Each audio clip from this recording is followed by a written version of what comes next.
As we continue on in our study of John, I want to invite you to turn to the 18th chapter. If you were able to be in the session last time, we looked at the beginning of the trial of Jesus as he is brought before Annas and then Caiaphas, the high priest.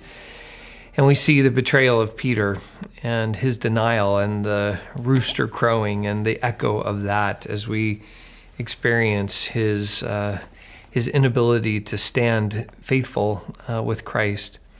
But now the trial moves forward, and we get the trial before a person who becomes famous to us through biblical history in front of Pilate, the representative of Roman authorities. So I'd invite you to turn with me to the 28th verse. Let me read this great text as Jesus stands before Pilate. The Jewish leaders led Jesus from Caiaphas to the Roman governor's palace. It was early in the morning so that they could eat the Passover. The Jewish leaders wouldn't enter the palace. Entering the palace would have made them ritually impure. So Pilate went out to them and asked, "What charge do you bring against this man?" They answered, "If he had done nothing wrong, we wouldn't have handed him over to you." Pilate responded, "Take him yourselves and judge him according to your law."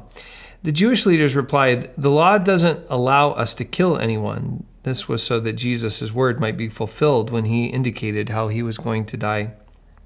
Pilate went back into the palace. He summoned Jesus and asked, "Are you the king of the Jews?" Jesus answered, "Do you say this on your own, or have others spoken to you about me?" Pilate responded, "I'm not a Jew, am I? Your nation and its chief priests handed you over to me. What have you done?" Jesus replied, "My kingdom doesn't originate from this world.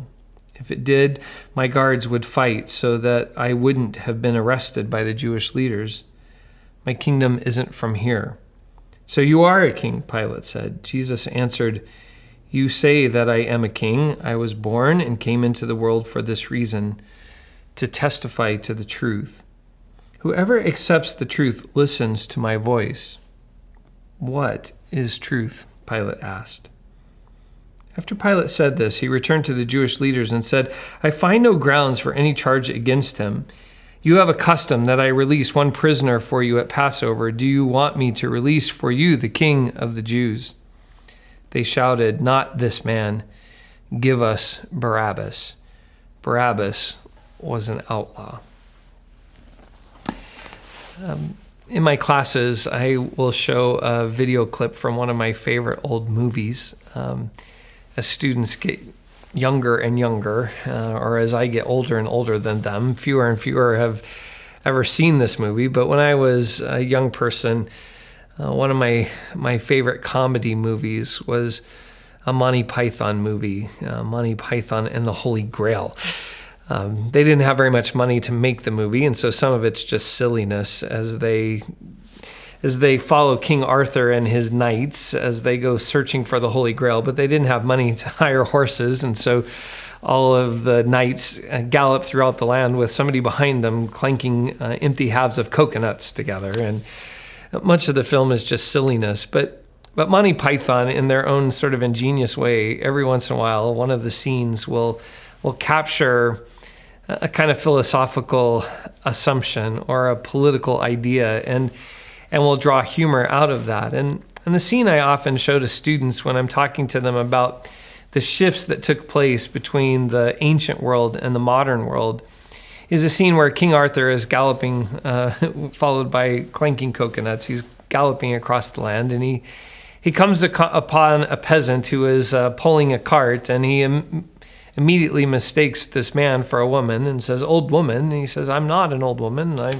I'm a man." He said, "Well, I didn't know you were." And then he begins to have this conversation with him about where the Holy Grail is and who lives in the castle on the hill. And the man says, "No one lives there. We are a commune. We live together. We make decisions together. We gather together at weekly meetings, and every decision of the community has to be ratified by a 2/3 majority vote, and except in simple matters, which can be solved by a majority." And Arthur's frustrated with all this political talk and just wants to know, who lives there? Is there a grail here? And King Arthur begins to command him as his king. And another peasant comes along and says, Oh, he's king, eh? How did you become king? I didn't vote for you. And Arthur says, well, you don't vote for kings. Well, then how did you become king? And he tells the story about the Lady of the Lake who stretched forth Excalibur, clad in shimmering shemite. She holds forth Excalibur and by divine right ordains Arthur king. To which the peasant woman responds, watery tarts lying in ponds distributing swords is no basis for a government. Authority comes from a mandate from the people, not from some farcical aquatic ceremony. And the humor goes on like this as they battle between the reality of kingship and monarchies in the face of the modern world where democracies rule. And somebody doesn't get to just be king because somehow we think some divine authority, God said you are king or queen. These worldviews, these political views clash. In this text, it's not humorous, but we are getting the same clash of worldviews, the same clash of a view of power. On the one hand, it feels like Jesus is on trial, and he certainly is, but we, as faithful readers of this text, realize that as Jesus is on trial, it's really not him that is facing judgment. But as he is on trial, it's really Pilate and the whole Roman system. It's the Jewish leaders and their use of authority that's really on trial. The one who is being exposed as innocent is Jesus, but the one who is found guilty is really the Jewish leaders and Pilate. And that there is this clash of understandings of authority. Certainly, Pilate embodies one kind of view of power. Historically, Pilate was placed in this region to make sure that these Jewish people didn't get out of control. He really had kind of two ways of living. He would squash any kind of revolution that might happen. And one of the ways that he would do that would be to kind of play around with the Jewish leaders, give them enough to keep them connected, but deny them enough to let them really know who's in power. And we see that in some ways in this text. He will give in to them, but he also won't give in to them. He wants them to know who's in charge. The Jewish leaders, even though they're religious, they end up operating in the same kinds of channels of power. They want Jesus destroyed, and they'll conspire in any kinds of systems of power to make sure that that is done away with. But in the midst of that, here's Jesus. And Pilate doesn't quite know what to do with him because on the one sense, he says, are you a king? And Jesus doesn't seem to deny that. He seems to accept kingship. But Jesus says, my kingdom, the kingdom I rule, the empire that is mine, it is not of this world. Now, it's important, I think, for us to realize that when Jesus says that, he doesn't mean that somehow way out from here, that his kingdom comes from heaven, from some space far beyond the material world. And therefore, he doesn't really matter to Pilate, and it doesn't really matter to the Jewish leaders. His kingdom is very much of this world. If it wasn't, Jesus wouldn't have had to come here. But he enters into this world, but he enters into this world with a kingdom that is not of this world. It's a kingdom that operates differently than the Jewish leaders and Pilate are used to operating. If it were, in a sense, of this world, like the kingdoms of this world, Jesus says, then I would have had guards and people who would have fought, because that's how kingdoms work in this world. If somebody is king by divine right, the only way to prove that they're not is to have a violent revolution, an overthrow, and demonstrate that you're now in power. And even though democracies tame down some of that violence, there's still a sense in which we vie for power, even if that power is given by the people and not by some divine ceremony or act. But it's still the same kinds of vying for influence and power in ways that are manipulative and oftentimes violent. But here stands Jesus, the king of a different kingdom, a kingdom not of this world, but a kingdom that comes into clash with those kingdoms. But the part I want you to see that's so powerful in the text is as this kingdom that Jesus represents comes in contact with these other kingdoms, these other kingdoms are exposed for the ways that they really do operate. They operate in coercion. They operate in sneakiness. They operate in violence. They operate oftentimes in treachery. They operate in not sometimes telling the truth. So that Pilate wants to ask, what is truth? And the ironic part, as we read John, is that the one who stands before him is the way, is the truth, is the life. He is truth in front of him, and he offers to Pilate, offers to the Jewish leaders, but most importantly, as we read it, he offers to us a different way of living, a different way of being, a different kind of kingdom, a different kind of existence that is in the world, but is so not of this world.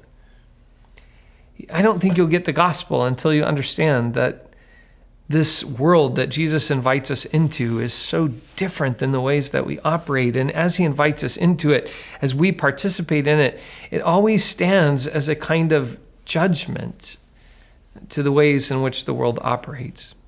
I always find it ironic at the end of the text that not just the Jewish leaders, but even Pilate would rather deal with Barabbas in some ways than Jesus. Barabbas was a revolutionary, a zealot. He may have been a problem to Pilate, but at least he understood Barabbas, and the people could use Barabbas in their forms of leadership and power. Jesus, on the other hand, represents something that not only condemns our way of life, but more importantly, offers us a different way of existence. I'd like you to wrestle with this. This is some of the deepest stuff of the gospel, and so it may be hard for us to get at, but I would love for you to wrestle with the questions. In what ways does Jesus' kingdom contrast with the kingdom that Pilate or the Jewish leaders represent and understand? What is the contrast there? And when Jesus says this is not of this world, and yet is in this world, how do we understand that? What does it mean for us to be people who discover the way of Jesus and live in the world, but are not of the world? And then, most importantly, we can't get away from power. And by that, I mean, I can't get away from influence. I'm leader in a couple of organizations. All of us have means, and we have opportunities to influence people. Leadership is important. How we use that gift of leadership and influence is important. So in a sense, we all have power, but the question becomes, how do we use that? Do we use that in ways that Pilate and the Jewish leaders understand power? For surely Jesus is powerful, but he uses power, uses leadership, uses his influence in the world in ways that the world oftentimes doesn't understand. And so the third question I'd want you to wrestle with is not, are we powerful or powerless? For oftentimes we are powerful, but the question becomes, how do we use the power that we've been given? How do we use the influence? How do we use that in ways that represent the uniqueness of the kingdom of Jesus? I know these are difficult questions, but if we can wrestle with these, we may be getting down to the real mysteries of the cross, the mysteries of the kingdom, the mysteries of the true King of the Jews. All of us want to know, what is truth? If we can get down to some of these deep questions, we may not just be discovering the answers to what is truth, but we may be discovering the one who is the truth. Powerful stuff. And know you'll have great conversations together tonight.